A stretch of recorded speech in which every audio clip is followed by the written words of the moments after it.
Welcome to qnawire. To describe radioactive decay, there are several different units that we sometimes use.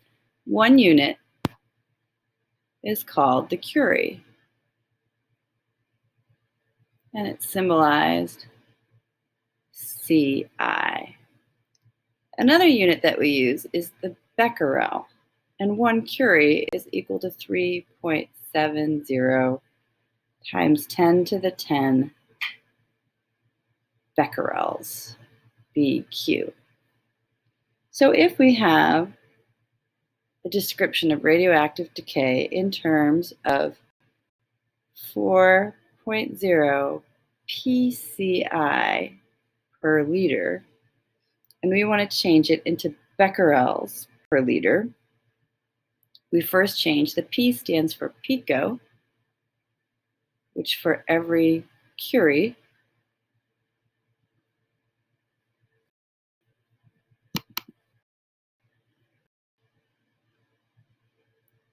there are 10 to the 12 picocuries. And then we can change it to becquerels using our relationship from above.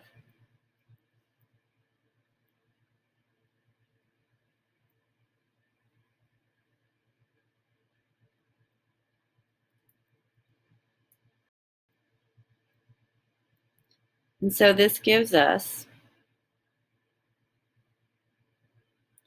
a rate of 0.148 becquerels per liter. To describe how the activity changes over time, so given a certain amount of activity and trying to reach a new activity, we use the equation AT equals A0 times 1/2 T over T1/2, where A0 or A0 is the initial activity,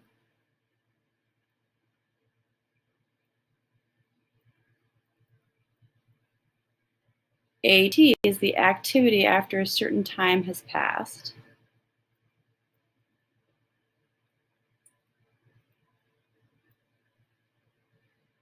and so T is the time that's gone by, and T1/2 is the half-life.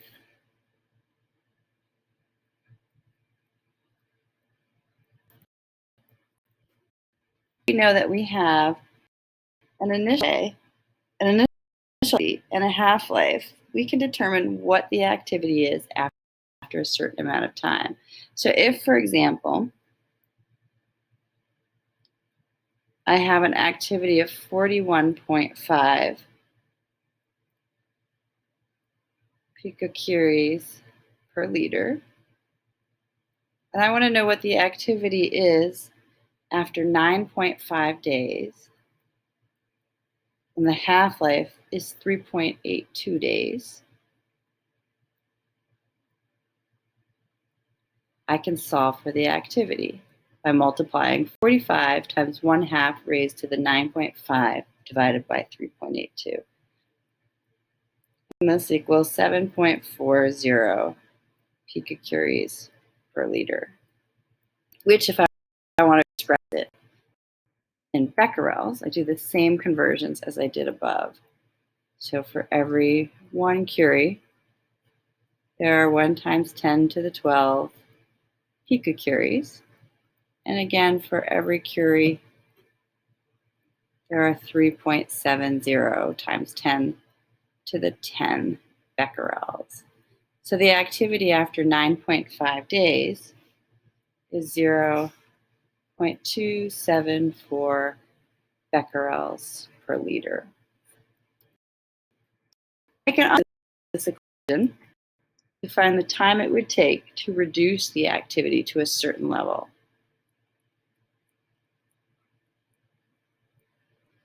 So instead of solving for activity, I'll solve for T. I want to know when the activity reaches the safe level of 4.0 picocuries per liter. And I know that I have an initial level of 7.40 picocuries per liter, times 1/2 T, which is what I'm solving for, over the half-life, which is 3.82 days. For T, I divide both sides by 7.4.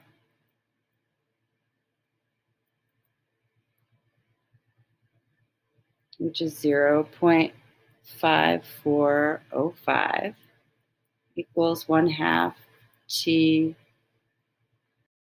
over 3.82.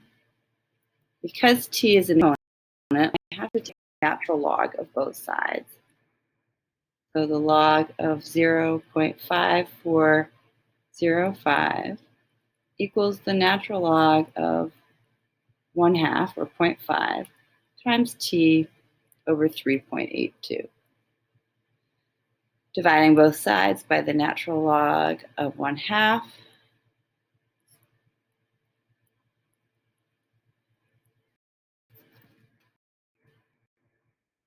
get 0.8876 equals T over 3.82, or solving for T is 3.39 days.